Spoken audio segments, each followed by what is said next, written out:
ku danna mana subscribing kana ku taba galaulawa a wannan tasha tamu. Neman kuɗi ya zama jaraba a cikin duniyar nan. Kai nan da nan da azuwa tambaye ni ba wallahi sai na ci kuɗi. Ai gwamnati ta hana aikin banza yi. Wa an ga haka kawai ke da wani bakin hanyar. Ka san wani gayi ya bullo da wani kawai duka alamu a kwatan ba bakin sa. Amma salamu alaikum. Wa alaikum salam. Barka da warhaka. Da Allah malam ina da tambaya ne. Faɗe ta. Ni ina ne gidan rawa a garin nan.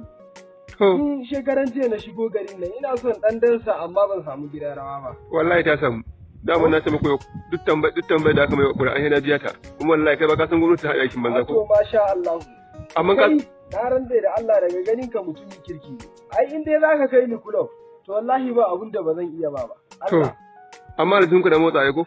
To ba laifi kai ka san yadda nake babban gaye ba za a rasa da na kashewa ba.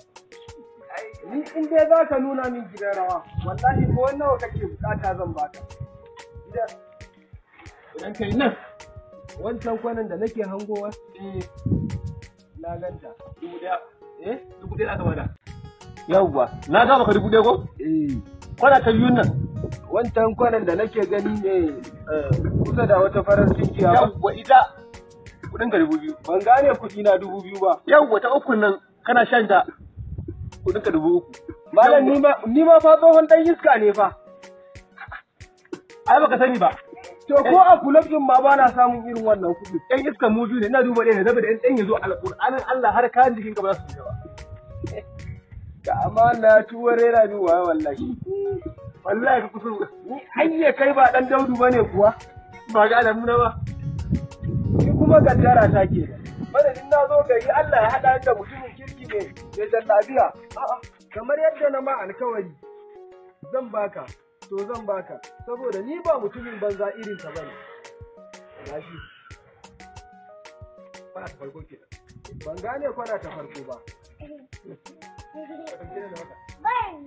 Ko ba haka ne kudi na maka. Gashi. Ta biyu. Ta uku wadda ta fi gaba da akwai ta uku. Wana ta uku.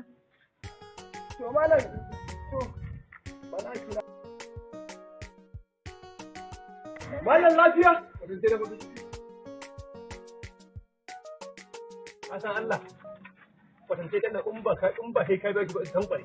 Ni kuma idan na biya kwatancen na ƙarshen nan uwata akan me